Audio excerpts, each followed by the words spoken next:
So let's do this. I want to try to do three things tonight. One, I want to mention who was here for the sponsor day on Saturday? Okay, a few of us. All right. I want to talk a little bit about something that somebody asked at the end of the time that I had with everybody, and a couple of ideas come to mind that would be very appropriate and apropos for us here as parents.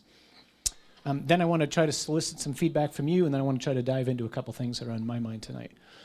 So first, there are three things that I want to try to encourage us to do, two especially for all of us, and then one for those of us who have kids in 7th through 12th grade.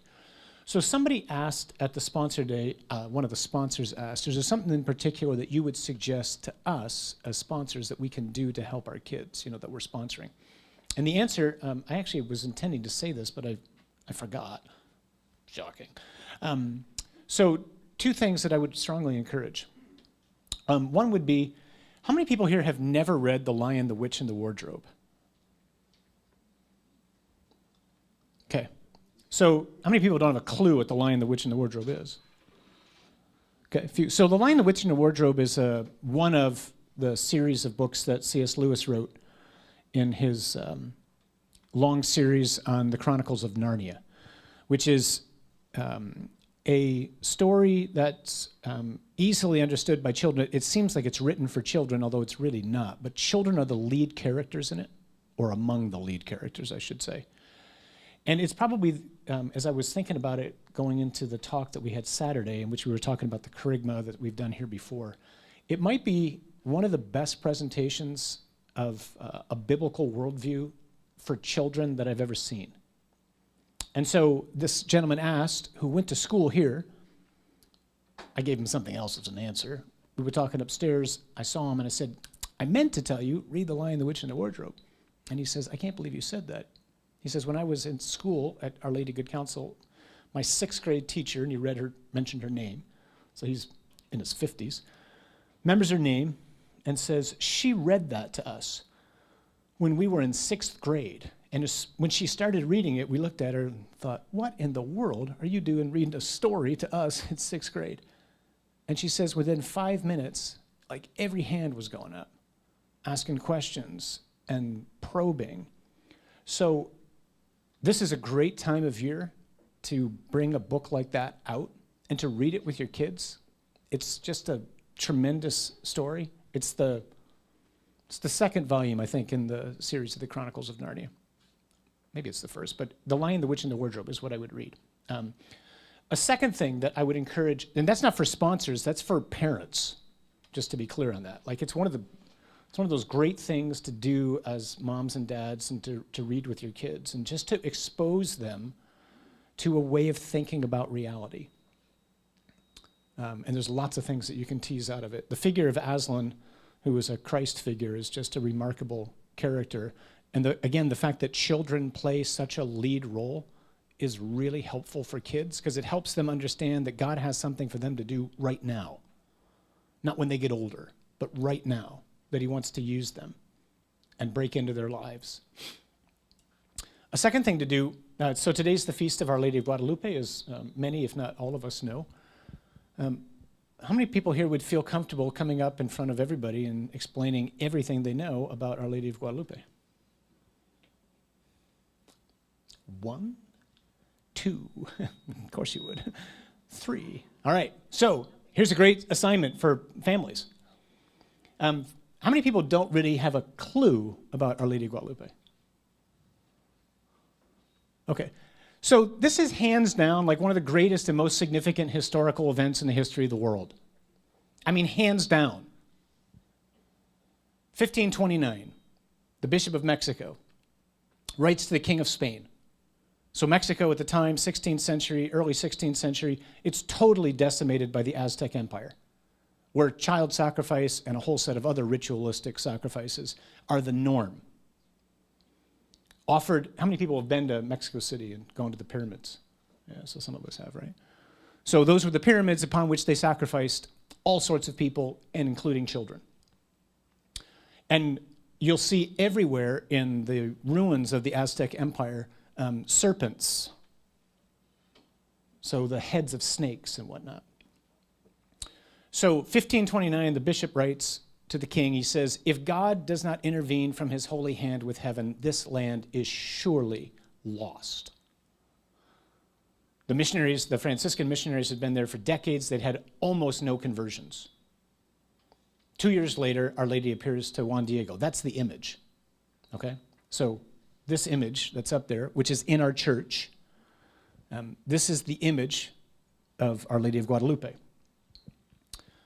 A former first lady who ran for president, who I won't name, just to keep her safe, visited Mexico and asked, in one of the most astounding moments of cultural insensitivity, that's beautiful, who painted that? And the answer to that would be God. So this is one of the most, if not the most, miraculous images in the world. So the story of Juan Diego, who's a Mexican, he's a native, he's an Aztec, is he encounters Mary dressed like a simple peasant woman, dressed like this, not quite like this, but dressed in a simple peasant garb. And she shows himself to him on 3 occasions, comforting him and telling him that she wants a small church to be built in her honor in what is now Mexico City. He's like, right, how am I going to do this? So she appears to him 3 times. She asks him to come a 4th time. He kind of avoids where he's been meeting her on the 4th occasion because his uncle is concerned or is sick. He's in a hurry to try to get back to him. So he skips the area where he would usually encounter Mary, at least he had in these previous days. And, like you can't hide from saints. So Mary appears to him again, says to him the words that we have in our church, am I not here, I who am your mother? Says to him, your uncle is fine. At the same time, his uncle is having a vision, he becomes healed. Says to Juan Diego again, I want a church to be built in my honor here. Tell the bishop to do it. The bishop had asked for a sign, the sign that he wanted something that only Mary would know if it was really Mary. So Mary directs Juan Diego to go up to the top of a hill called Tepeyac, which you can climb today. And there, in the early part of December, he finds Castilian roses in December from Spain. He gathers them together with some other flowers, puts them in what's called a tilma, all right, which is a coat. That's what that is. That's a coat. That's the coat that he wore, Juan Diego. It's made of cactus fiber. Can't be very comfortable. So he gathers the roses together, puts them in his coat, goes off to the bishop's residence, gets to the bishop, says, here's what Our Lady wants to give you, opens up his coat, the roses fall down. The bishop's not looking at the roses, the bishop's looking at this image, which is left on the inside of his coat. That's the image. There are no brushstrokes. There is no outline. There is no paint. Cactus fiber has a shelf life of something like 40 to 50 years. That's 500 years old. It's had acid thrown on it. Nothing's done anything to it. In the late teens, early 20s, I forget the exact date. Do you remember the date when the Mexicans put the bomb there? When the government? So the government, the Mexican government, some of us know, some of us don't. We think of Mexico as just this kind of fun place to go travel, or perhaps it used to be a fun place to go travel. So the Mexican government was extraordinarily anti-Catholic and anti-Christian, especially in the 20s. They put a bomb in the church right in front of that. There were, I think, 17 sticks of dynamite in the bomb. It's directly in front of the altar. It explodes, blows up the altar. That doesn't get touched. It's right behind the altar. And it seems to be getting brighter. There are so many details about this thing. It's just truly extraordinary. In Mary's eye, when they've examined the living daylights out of this thing, as you can imagine. So scientists do everything. They put everything underneath microscopes. Inside her eye, there's a reflection. The reflection is the people who are in the room. So you can see the bishop. You can see the bishop's translator. and there's one or two other people, I believe, in the reflection in her eye. A tremendous thing to do with your kids is do an investigation on Our Lady of Guadalupe and learn together about this. 1529, the bishop writes, says, this land's lost. 1531, this happens. Within 10 years, there are tens of millions of conversions. And amongst maybe the more important overarching points of our theme tonight, which is Our Lady, is simply the truth that God acts in history. Not just in Nazareth 2,000 years ago, not just in Guadalupe in the 16th century, but now, today, your life, my life. God acts in history. So, can't encourage you enough to do that. Third thing to do for those of us who have kids who are 7th to 12th grade, I would really encourage them to go to Alpha. It has the potential to change their lives. So, can't encourage that enough. All right? Good? Any questions on any of that? Anybody want to correct me on Our Lady of Guadalupe? I got most of it right. Yeah? Thumbs up? All right. 2 thumbs up. That's a seal of authenticity. All right. So what I'd love to do, so we want to talk about Our Lady. We talked in the little video I sent out that we want to look at Luke 21, 26 to 38. But as I always do, or often do when I'm with you, I would love to know if there is anything in a particular way that's on your mind that you want to ask about Mary. Mary's often a hang-up issue for a lot of us. It was for me for a long time. I didn't start praying the rosary regularly until after I got to Our Lady of Good Counsel. And then within 3 months, I went to Lourdes, Fatima, and Guadalupe. So, questions? Something that caught my eye, and I was reading it to my daughter. She asked a question. I was like, was in the reading that you mentioned in Luke about the throne, I'm trying to remember. And she said to me, but I thought God was the beginning and the end. How could he be sitting in somebody's throne?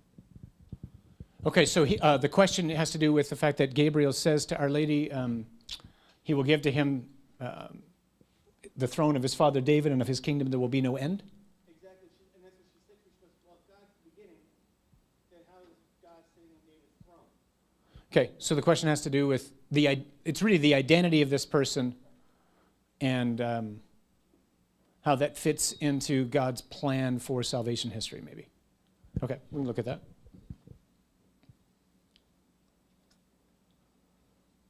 How about other things that I know there's people in here who have hang-ups with Mary. Or questions. It doesn't have to be hang-ups, just questions. Like, why do we do whatever?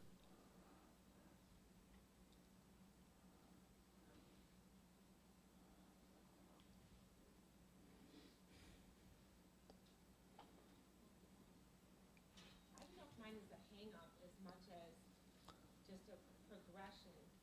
So I converted into Catholicism 7, 8 years ago. And the last thing I wanted to do was spend any time with Mary because it was too overwhelming to me. I felt like there were so many other things I had to do and learn. And I had to first form a relationship with, God, Jesus, the Holy Spirit, the Catholic Church, the Eucharist, everything. I thought, I cannot get to her. There's way too much. But what I've come to in the past year or so is realizing that I am closer to Jesus through her than I could have been up to this point without her. But it's taken a while. Yeah, okay. So I just offer that as a... Yeah, that's did everybody hear that? Yeah. So I think it's a helpful thing to say, Cheryl. I mean, just the sense of, as I'm listening to you, one of the beauties of the faith is that there's just always more, right? And so you and I are members of the same family. We're members of the family of God, which means there are a boatload of brothers and sisters that we don't know yet. And God's continually introducing new people into our lives, and he knows when to do that. So for me, it's 12 years after I'm ordained a priest, I finally really begin to develop a friendship with Mary. So yeah, thanks for sharing that. I mean, we want to be patient with ourselves as we grow in faith, you know? And somebody once described how little they felt like they knew about the faith. This person was a professor and said, I used to be overwhelmed by what I don't know. And then he said, and then one day he realized it was like walking into a garden and there were all these, array of flowers. And he says, you know what, today I'm just going to enjoy that group of flowers and just how they look and how they smell. And then the next day or the next week, maybe I'll enjoy these over here. I don't have to know everything right now. I can just grow. And another thing that comes to mind as you're talking is just, if you don't have a particular friendship with Mary and you're a woman, if you're in this room, you're a mom. And one of the easiest ways to get to know Mary is to ask her, mother to mother, woman to woman, help me to know your son. She knows every experience you have. And so she's a great teacher with regards to that. You just have an access to her in a way that we as men don't.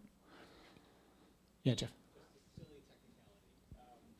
So you had mentioned on the video today, and I've heard it actually several times in the last year. Mary is the greatest human being that's ever lived. Greatest human person that's ever lived. Okay. Greatest human person that's ever lived. What's the technicality of saying that Jesus was? Okay. So the question is, how is it that Mary is the greatest human person and Jesus is not? Jesus is not a human person. Jesus is a human being in the sense that he has a human nature. So Jesus, so philosophically, which actually is pretty important, right? Person answers the question, who is that? Nature answers the question, what is that? So you look at me and you go, who is that? And you go, well, I think that's Father John. You look at me and you go, what is that? And you go, I don't know. That's someone deformed. You go, that's a man.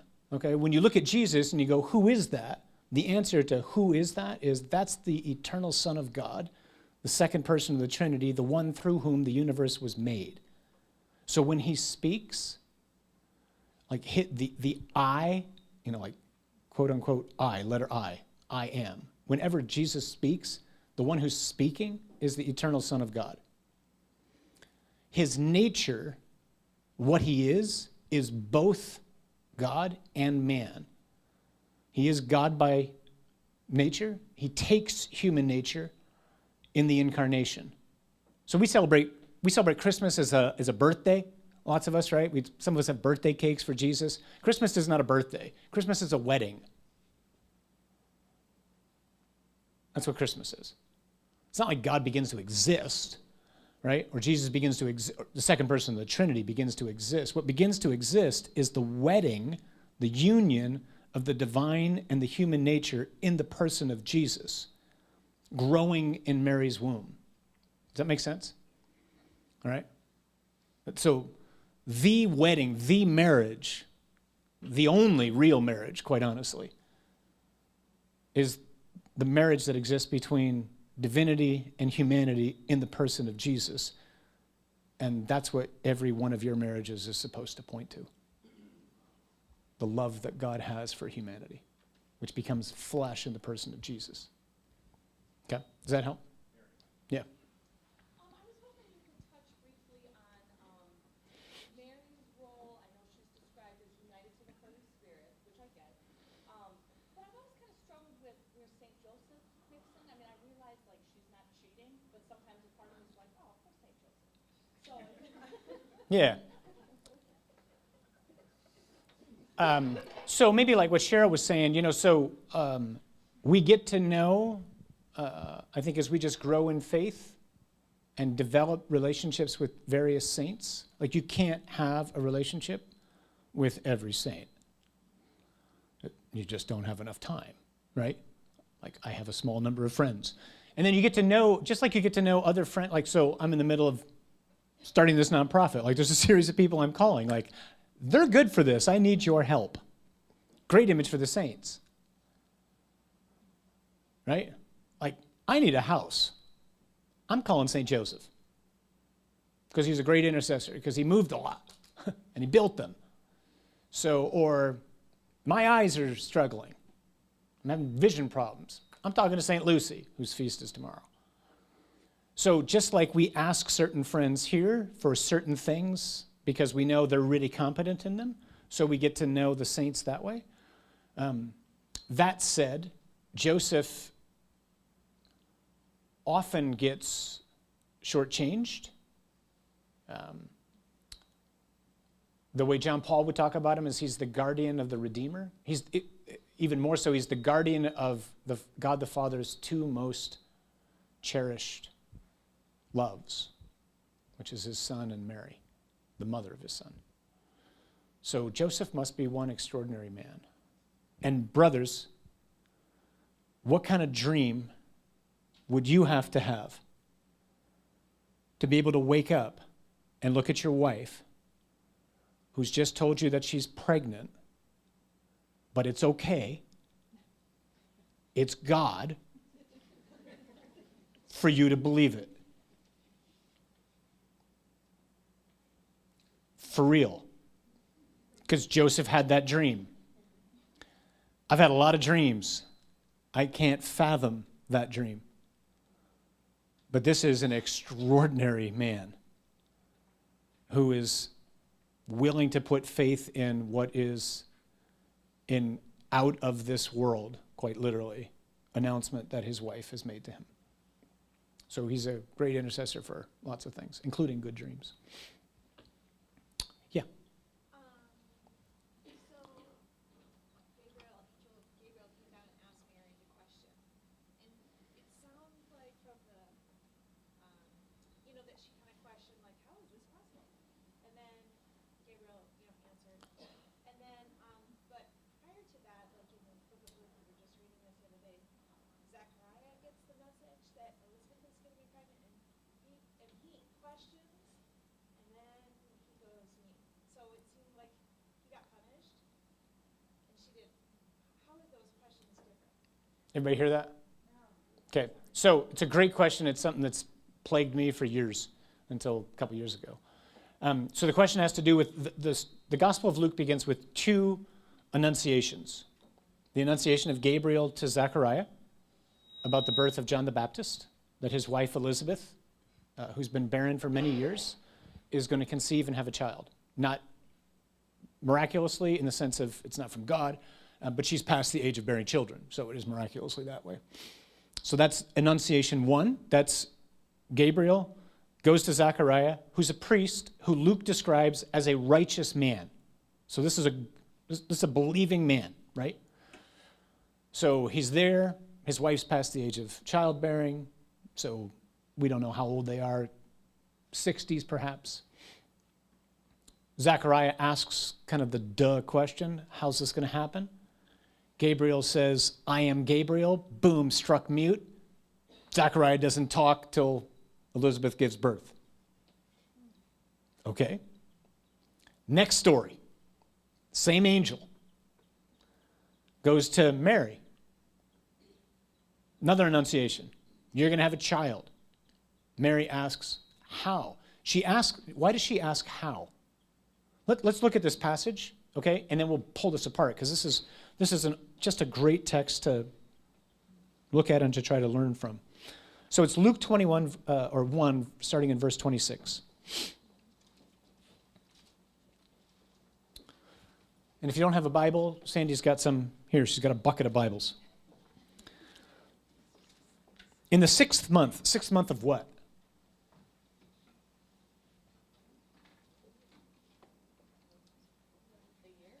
Nope. Elizabeth's pregnancy, right. So 6 months after what has happened in the first Annunciation, right? So Elizabeth's 6 months pregnant now. The angel Gabriel was sent from God to a city of Galilee named Nazareth. Anybody been there? Has anybody been in Nazareth? So I have, several times. So another great thing to do with kids, find YouTube videos and whatnot and show them these places. Because until you see the places, it seems like you're reading a fairy tale. You go to the places and everything changes. So we have the ruins of Nazareth is still a city right now. It's a somewhat violent city. at least at times. But the ancient city of Nazareth, where Mary lived, is all excavated, or most of it's excavated. It's small. There's maybe 100 people who live in it. If we don't have Mary's house for sure, if it's not here, it's there. Okay? And in Nazareth, there's a basilica that's built called the Church of the Annunciation. The lower level of the basilica has one of my favorite places in the whole world. So in the lower level, there's this plaque on the ground, and it says in Latin, verbum caro factum est hic. And y'all know what that means. So, which means the word was made flesh here.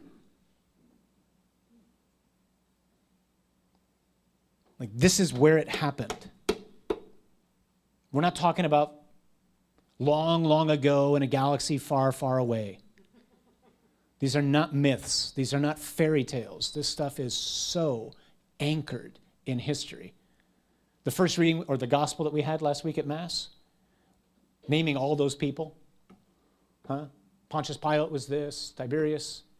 We know all those dates. We know the dates of every single one of those people. That's how we know that that date is either the year 28 or 29 AD. These aren't just characters from a comic book. So we need just to know, unfortunately, many Americans are not so great in history in general, let alone world history. So find videos, look at Nazareth, look at Bethlehem, look at these places. Because they're there, and you can walk them, and when you walk them, it's all different. That's why they call the Holy Land the fifth gospel. If you ever get a chance to go, go. You live in Detroit, for crying out loud. How bad can it be? So in the 6th month, the angel Gabriel was sent from God to a city of Galilee named Nazareth, to a virgin betrothed to a man whose name was Joseph, of the house of David.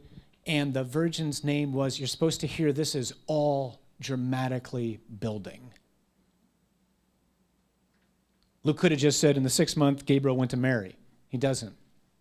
Why? Because humanity has been waiting. All of humanity has been waiting ever since Genesis chapter 3 and the fall of Adam and Eve, which got us stuck in slavery and set the human race off the tracks, held under the power of sin, under the power of death, and under the power of Satan. And that's how every member of our race was born, under his dominion. And there was no escape. But God promised, even at the moment of the rebellion, he promised he would put enmity, hatred, between the woman and the serpent, and between her offspring and his. And he, God says, the serpent would strike at his heel, which means it's an annoying wound, and she, or he, it could be either way, would bruise his head or crush his head, which is to say, destroy him. You step on a snake's head, you kill it. You get bit in the heel, it's painful. And so ever since that moment, the worst day in human history, our race has been waiting for that woman. This is that woman. And so Luke starts, it's kind of like this, slow building drum roll. And then finally gets to, and the virgin's name was Mary. The greatest human person who ever lived, without which you and I have no hope. You would not be free from the power of death if it were not for Mary, so far as we know. And neither would I. That's why you can't and I can't honor her enough. Not worship. We only worship God. But honor. And he came to her and said, Hail, what? Yeah, not Mary. Catch that? That's huge. He addresses her by a word in Greek which is never used for anybody else. It's not found anywhere else in the whole Bible. The word in Greek is kakeratomene, not that we need to know that, but it's important. And he addresses her as if that is her name. He doesn't call her Mary. He calls her this. And this is who she is. It's her identity. Kakeratomene means filled with God's grace or filled with God's power. No one else in the Bible, no other human person is this. And the tense of the word, it's a perfect tense, so it's an action which happened in the past, which carries on indefinitely into the future. So God has done something to fill her with grace, and it just keeps going. This is the Immaculate Conception. That's the scriptural text to look at. The Lord is with you.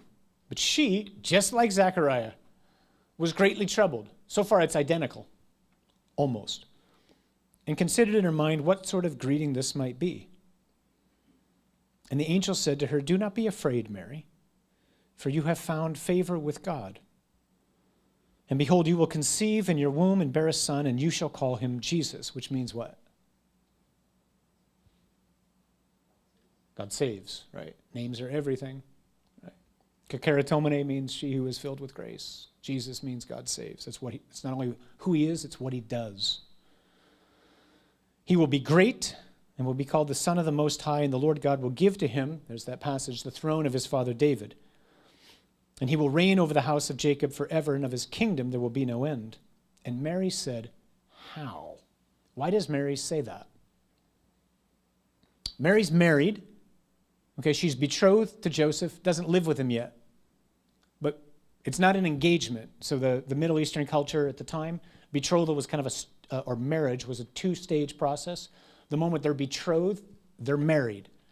They just don't live in the same house yet. But she is his wife. And yet she says, "How?"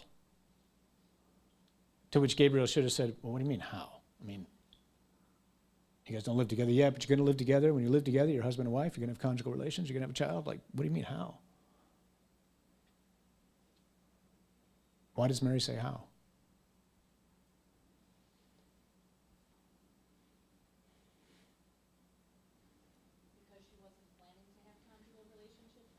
Because Mary was never intending to have children, and she wasn't intending to be sexually active. So the oldest tradition, we don't know this, so this isn't capital T tradition. People attack this all the time whenever I say it, but they think I'm attacking Joseph. I'm not. So the church formally defines that Mary is perpetually virgin. She has no children, except for Jesus. We don't know who these other brothers and sisters are in the gospel, which are clearly named as brothers and sisters. So there's two ways of understanding them. Either they're just family members of Jesus, because brothers and sisters is a term which is used very widely in that culture. Could be cousins or other relations. But the earliest tradition about who these other people are is that they're Joseph's children from an earlier marriage and that his wife has died. So one of the traditions about Joseph, and it's out there, it's not something that the church formally teaches, it's just one of the older traditions, is that Joseph marries, has children, his wife dies, he marries Mary to care for her. And so it's one of the reasons why oftentimes in art you'll see a significant difference in age between Joseph and Mary. So Joseph marries her to care for her because there is no role at all for anybody in the ancient world who's a woman who doesn't marry. Worth comes from motherhood and family. That's why a widow is so utterly destitute, especially if she has no children. You can't just get a job, right? Family's everything, and if you have no family, you are alone. So she says, how? Because she has no intention of living that way with Joseph. The angel does not give an answer that Mary goes, "Oh, I get it." The angel says something to which you can picture Mary going, "What? So how can this be since I have no husband?" She has a husband, she just hasn't been with him and has no intention of being with him. The angel said, "The Holy Spirit will come upon you, and the power of the Most High will overshadow you." The verb that's used there, the word that's used there is the word that's used for how God would appear over the Ark of the Covenant in the Old Testament, or over the temple in the Old Testament, or the Holy of Holies. It's a very particular word.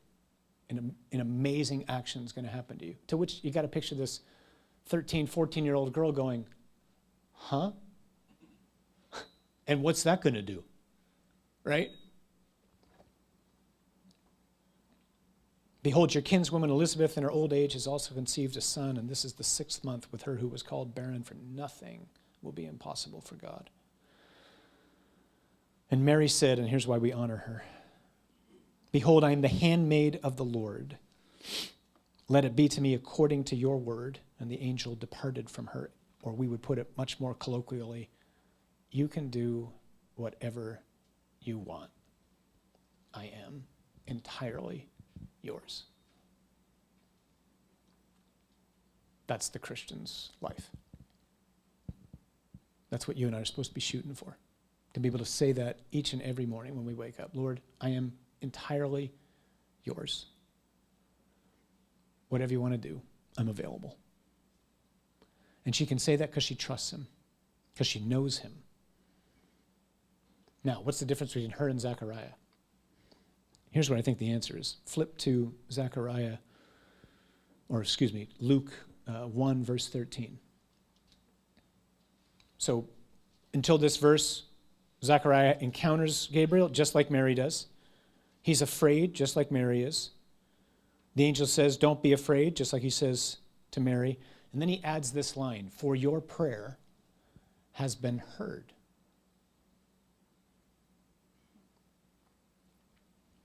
Now, for me, that's the line that changes everything. So this is where this passage suddenly becomes very applicable to you and me. I don't know about you, but there certainly have been times in my life, and there still can be times in my life now, when I can pray for, especially if it's people. Sometimes it's things, like things to happen. And when I first began to pray for them, very fervent, right? Like, Lord, I trust you. I know you love me. I know you love them. I know you're going to break into their life. Whatever. So, boom, I put them on the altar. I just lay them there. Yeah. You pray that way for a month, 6 months, a year, 3 years. 5 years go by, and pretty soon it's just a name that comes out of your mouth. And I pray for Bob.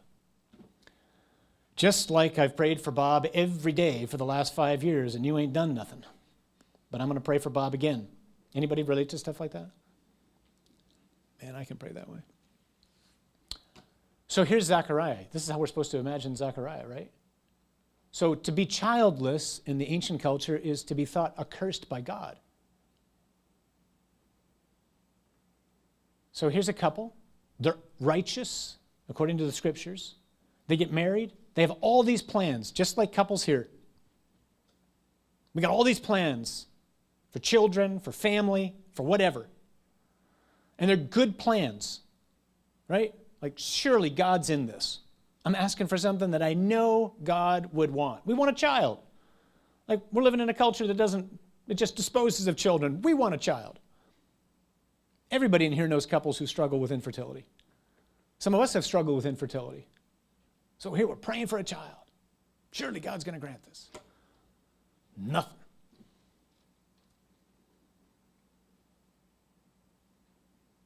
And then years go by. And decades go by. And now this once really fervent, faith-filled prayer just rolls out of Zechariah's mouth with no faith at all. It's just rote. And again, I relate to that in spades. And suddenly here comes Gabriel and he says, Zechariah, your prayer has been heard. And Zechariah says, how? And he's struck mute because he's begun to pray rotely. It's as if Gabriel looks at him and says, then why did you ever bother to pray?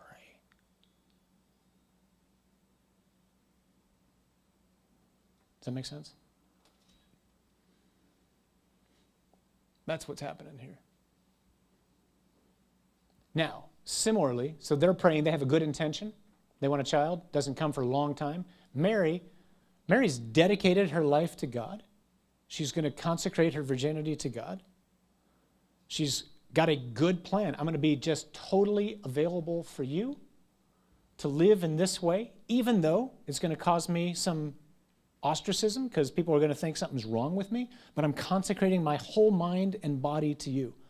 Sounds like a great plan, noble idea. Surely God's going to be pleased with that. And suddenly Gabriel comes and says, nice plan, no. God's got a different plan. Actually, he doesn't just want you to have a child, he wants you to have his child. Talk about a 180. Which again is a really awesome lesson for us, painful lesson for us. Sometimes you and I, we get to things, we discern things, we think there's no way this is not God's will. Like my intentions are pure, what I'm asking for is good. And yet what God has in store sometimes is something entirely different. Like when I was in my early 20s, I felt like the Lord said, John, I'm going to give you a lot of children. And I was almost engaged to a woman, about to get married. Well, that didn't quite turn out the way I thought it was going to turn out, but man, he's given me a lot of children. Okay? So we have not just intentions and desires, sometimes we hear the Lord say things to us in the way that we know God talks to us, but we don't quite understand how that's going to happen yet. And we just want to come to understand that as we grow in faith. You with me so far? Yeah? All right, does this make sense? Okay. So, among the things that are in this with regards to Mary's import, right? Here's how I would think about it. Ours is a culture. All you got to do is walk out of, the checkout at CVS, turn on your computer and look at who pops up, read the headlines, whether it's celebrities or athletes or politicians or whatever. They get and they clamor for your attention. We lavish in our culture honor and praise upon people who, quite honestly, do not deserve it. Or if they've done something, it's something that's oftentimes, I'm thinking especially of sports, and I love sports, right? But so great, so you did something tremendous. Well, good for you. Like, you should feel really good about yourself, but it doesn't really impact my life. It might give me an emotional high right now, like, hooray, we won. But it doesn't change my life. If it does, something's wrong with my life, because that was a game. This woman changes your life.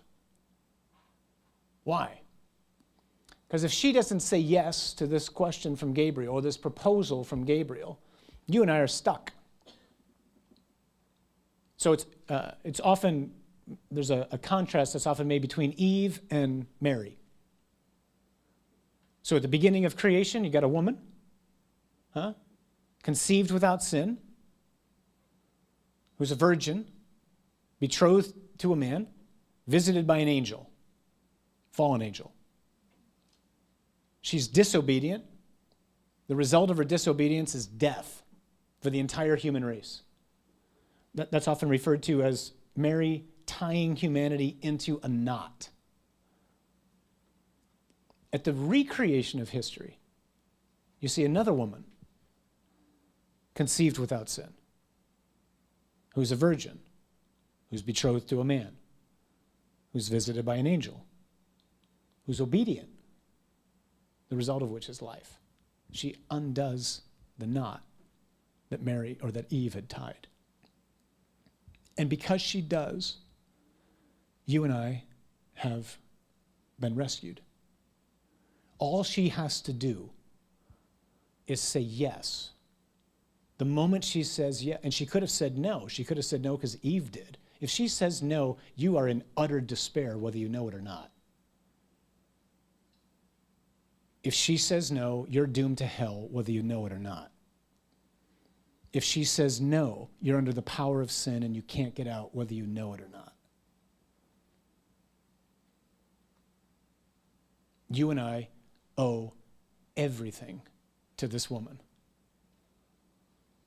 That's why the bumper sticker that you often see in Ann Arbor, which is so dead wrong, is so dead wrong. Obedient women rarely make history. Without her obedience, there is no history, or there is no hope for history. The key is who we're obedient to.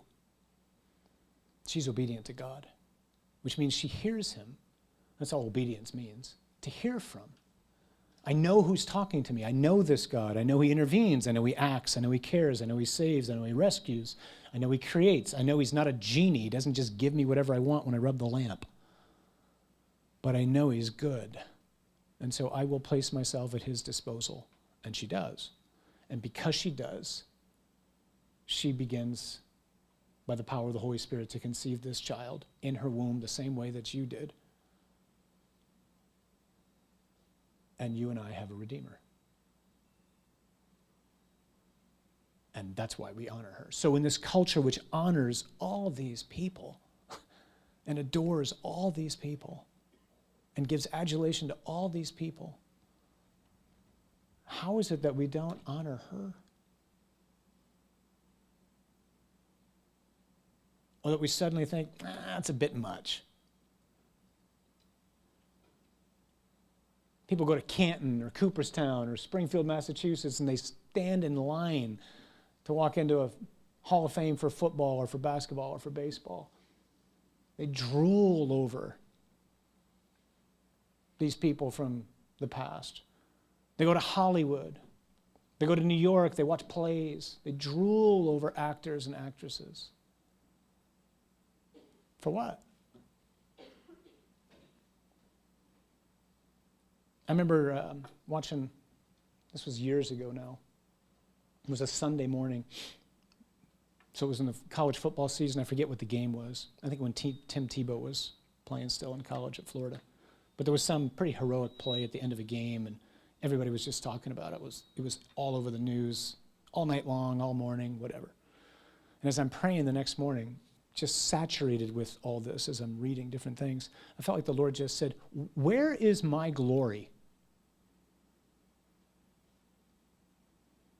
Where is the honor that is due me?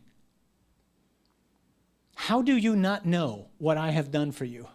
How is it that this person is getting all this attention and the churches, which are built to get close to me, are empty this morning? Or the people who are there, most especially the men who are there, are mute, too ashamed to open their mouths to pray or to sing to me who has created them and saved them. Where is my glory? And it was a really challenging rebuke and word that I experienced personally. Because that's justice, right? Justice is to give to somebody what they're due. And God's due all my praise and all my thanks and all my life. And Our Lady's worth my honor and my honoring because of what it is that she's done for me. All right? Does this make sense? It does? Yeah? So one of the things, again, just to, as we keep inching our way closer to Christmas, for me personally, one of the things I'm praying for, not just for me, but for us as a parish family, right, is that we would understand. My fear is we think we know what Christmas is about. We do not know what Christmas is about. I do not think we get this. I do not think we understand why he came. And he wants us to know more fully why he came, and especially as parents, so we can teach our children why he came. And why it is that you and I, in the midst of a world which is a mess, and has been a mess ever since the fall, has reasons for hope.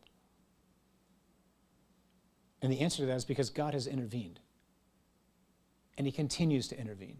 He's done so definitively in the person of his Son. We're still waiting for the fulfillment of all that he's accomplished for us.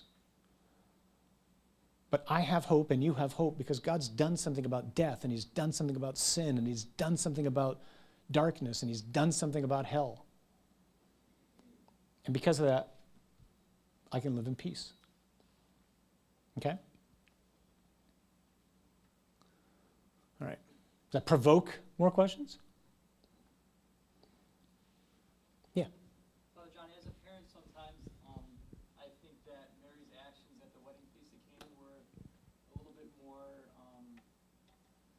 would say, impactful, because I just sort of think like the Annunciation, she's just sort of saying, do with me, I'm your servant, but when she sort of nudges Jesus on his journey towards the cross, I think she sort of knew where he was going. Am I like crazy thinking about the importance of So, great question. So, John 2 and the wedding at Cana is very important. It's not as important as the Annunciation. The reason for that is, so Mary's not passive at the Annunciation. She's receptive. Big difference, right? And you and I, so God is the one who always is taking the initiative in our lives, in all of creation. And you and I are invited to respond to that, not to be passive. It's not like Mary just goes, whatever. That isn't Mary's response. Mary's response is, I give myself to you entirely. Here I am. at the wedding feast, is she like sort of pushing her child towards his death? That just sort of freaks me out, like her actions there. I sort of feel like Jesus was like, hanging out with his buddies, and then she like comes and says, hey, like you need to get work and you got to move out of the basement and start your ministry. Type of thing. Yeah, so we want to be careful with that because that's how we kind of imagine this, right? So Jesus is not like the lazy Messiah who needs a good Middle Eastern mom to go, hey, get out there. What are you doing? She might have been tempted to think that way, but it's not like Jesus needed to be slapped and go, oh, yeah, right, Savior of the world, I better get going here. That ain't what's happening there. So the wedding feast of Cana, what's significant is Mary doesn't change Jesus' mind. So look at the text. It's John chapter 2, starting in verse 1.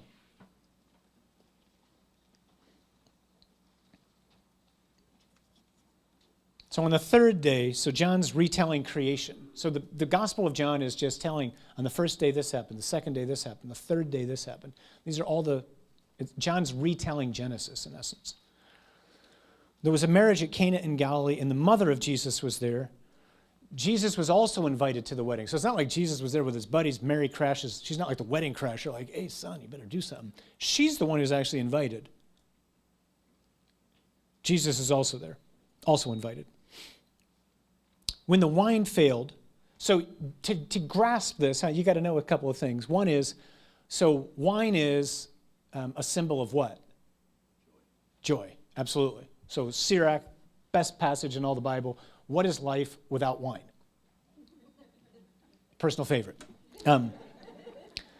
It's in the Bible, right? So and the loss of wine is one of the prophecies in the Old Testament about how things will be apart from God.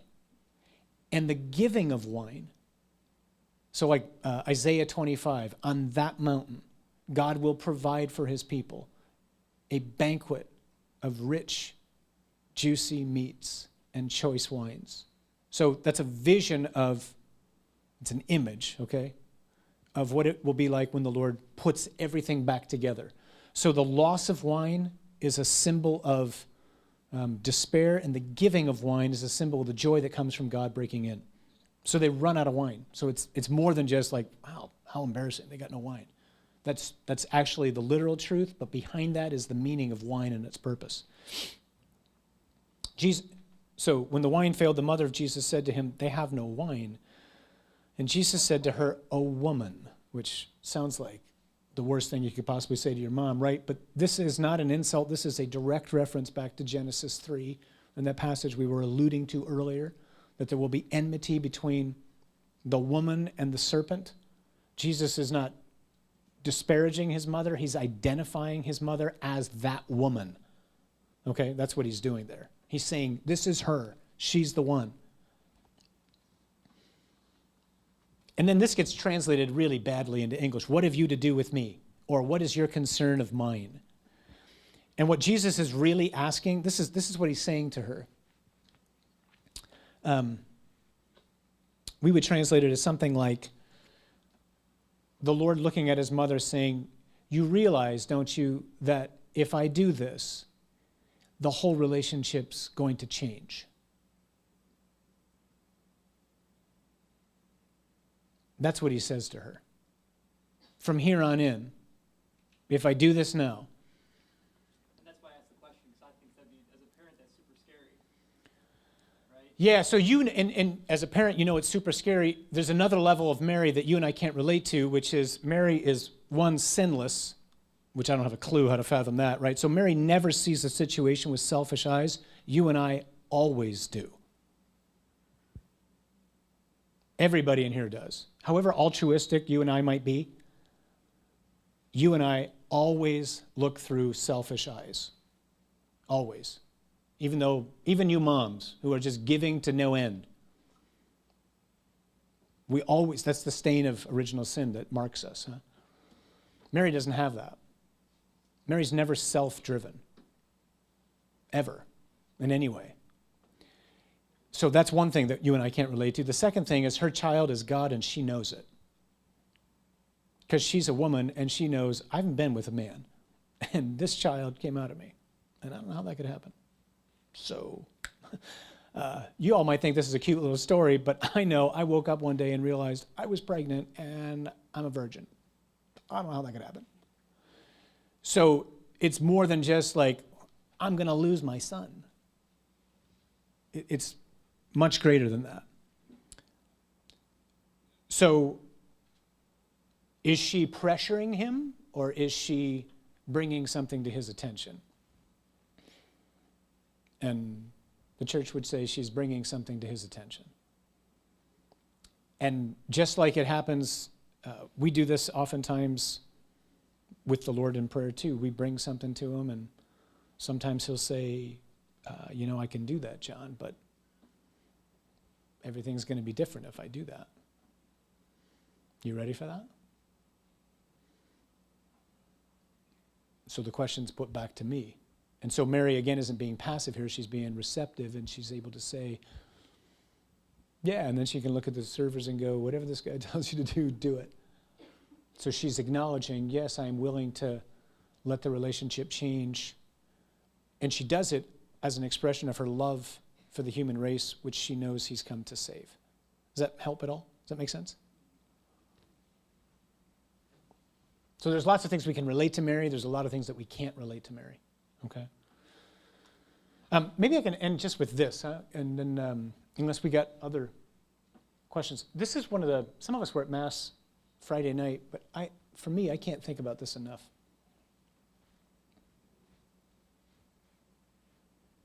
Anybody in here struggle with trust?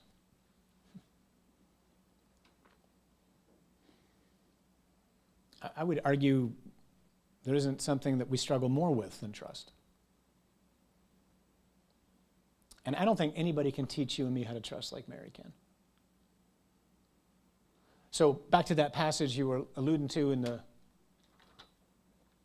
we were talking about in Luke, where it says, he will reign over the house of Jacob forever, and his kingdom will have no end. He will have the throne of his father David, meaning he's a descendant of David. He's going to occupy. He's the one who's going to fulfill the prophecy that God had made to David long ago, that I will put an heir on your throne whose reign will never cease. That's who Jesus is. He's both David's Lord and his descendant at the same time. Okay? So Mary hears, this is what my child's going to be. My child is going to be, he's the fulfillment of all these prophecies. She's a devout Jew. She knows the scriptures. If anybody is entitled to think, you know what, I just got visited by an archangel, for crying out loud. I'm going to get comfy. My child is the Redeemer of the world. Let the gala begin. Come see me. Bring your treats. Thank me. I mean, if anybody is entitled to think my life is going to go smooth, I've just said yes and undone the knot of Eve. Look at me, right? That's not how she is, obviously, but if anybody's entitled to think that way, it's Mary, isn't it? She's the greatest, she's the highest honor of our race. That was the psalm today for the Feast of Our Lady of Guadalupe. Mary is. If I'm her, I'm not her, but if I'm her, I'm thinking, I think I can expect God to watch out for me, take care of me, surely my prayers are going to be pure, and they're going to get answered. And life's going to be good. I mean, look at what Gabriel just said. His kingdom will have no end. I am on easy street. So Mary lives, I said, in Nazareth, right? Nazareth is 50 to 100 people. Mary and Joseph are married, but they don't live together. Mary goes off to visit Elizabeth, comes back. She comes back from after being away. And she comes back visibly pregnant.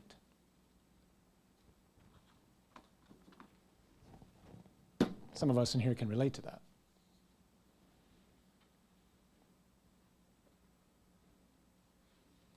Imagine the talk. That's all they do is talk. That's the life together of a community that doesn't have the internet. You actually spend time with people. And they talk. And they gossip. And they slander. And this woman, who makes possible their salvation, becomes the butt of their jokes, the object of their scorn, and the object of their slander and gossip. Right? Her husband, she has to hope somehow, how in the world? Because he's about to divorce me. Why? Because I'm pregnant, and we haven't been together, and he knows it, and I know it. So I got to trust figure this one, sisters.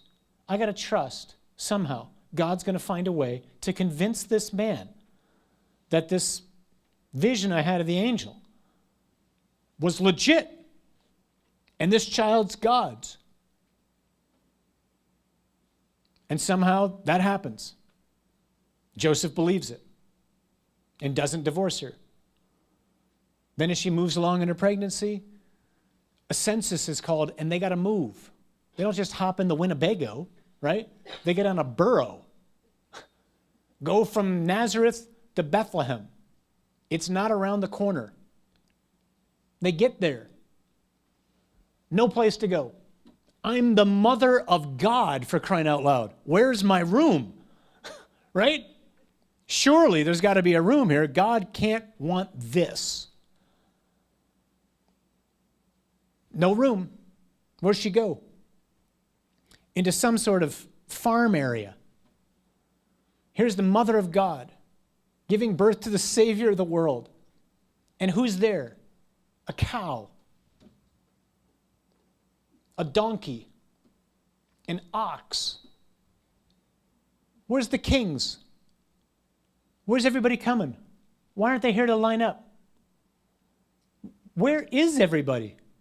No one's there. Some shepherds come. They're the lowest of the low. They were considered to be by the Jewish people beyond salvation shepherds. Then along come some pagans. That's nice. They bring some odd gifts. They bring gifts for anointing for burial. Thank you so much. Okay, a little gold too, but wow. Talk about a downer, right? Oh, and before they leave, they say, we just want to let you know we stopped by to see the king for directions, and he's nuts. And he's trying to kill him. And so, sure enough, out come the soldiers, and they start to slaughter every child. So you got to leave. You got to run. Right? No time to, you don't even know where you're going to go. They go to Egypt. They don't know anybody in Egypt. They have no friends or family in Egypt, so far as we know. Boom, move to another country, living with people who are totally unlike them, trying to figure out how in the world did we get here? Like we were just with Gabriel, like kingdom, throne, no end, Son of the Most High. I'm in Egypt, for crying out loud. Egypt's the place of slavery for the Jewish people. This is the worst place to go. Boom, madman dies, they come back. Move to Nazareth. Then you get how I think too, so Jesus comes home and he's there. And that's about it. He's just there, doing nothing. Years go by, like 30 years go by. Suddenly he goes out, gathers some people around him, Praise, adulation, miracles, huge crowds. Murmuring starts happening. Things start getting said about him. People start plotting to kill him. One of his best friends, somebody that you know is Mary, turns him in, betrays him. She sees him arrested, stripped naked, flogged almost to death, humiliated, spit on, crowned with thorns, nailed to a cross, the most gruesome execution in the world. And here's Mary standing right here under her son's naked body on a cross.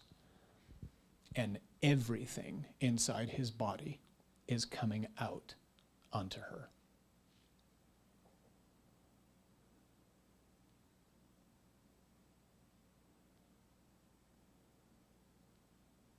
And I don't know how Mary isn't remembering the Annunciation. That's what you do when loved ones are dying, right? You just start having flashbacks. All these people that I remember. All these scenes, happier moments when things were better. And she remembers Nazareth and that day when this archangel came and made this promise and this prophecy and all these great things. And she's looking at her son naked and dying. And then he dies, and they put him in her arms. Anybody held loved ones after they've died?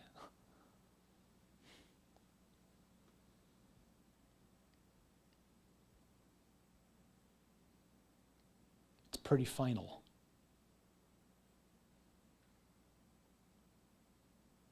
When you seal a tomb, or you smooth out the dirt on the grave of your son or daughter or husband or wife or mom or dad or brother or sister, and you walk away, it's pretty final. And she goes to bed on the night we call Good Friday. She doesn't know it's Good Friday.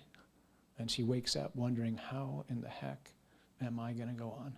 How did it end like this?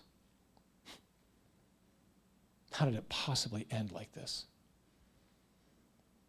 And she goes to bed the next night and wakes up the next day and tries to figure, how am I going to live a new normal?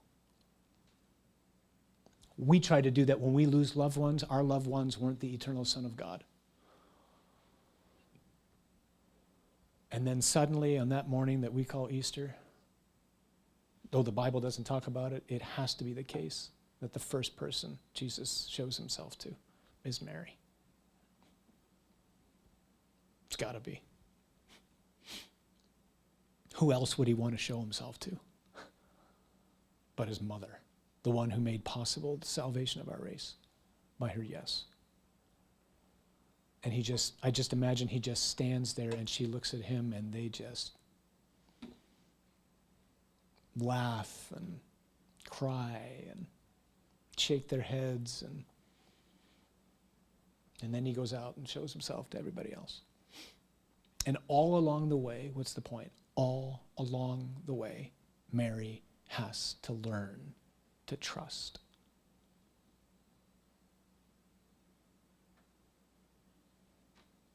Therefore, nobody can teach me how to trust like she can. So God is always faithful, always faithful. The promise is the only way for him to show me that he's faithful is to put me in a situation where I don't think he can come through.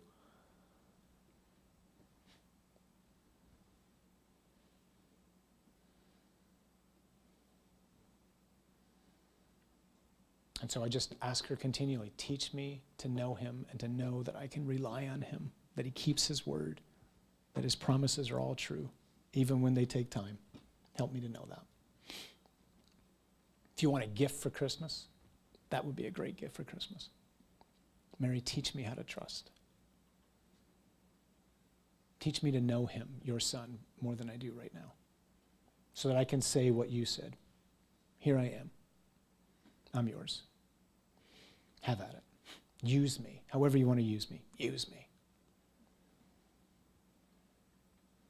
That's discipleship. That's what, please God, you're trying to raise your children to be able to say.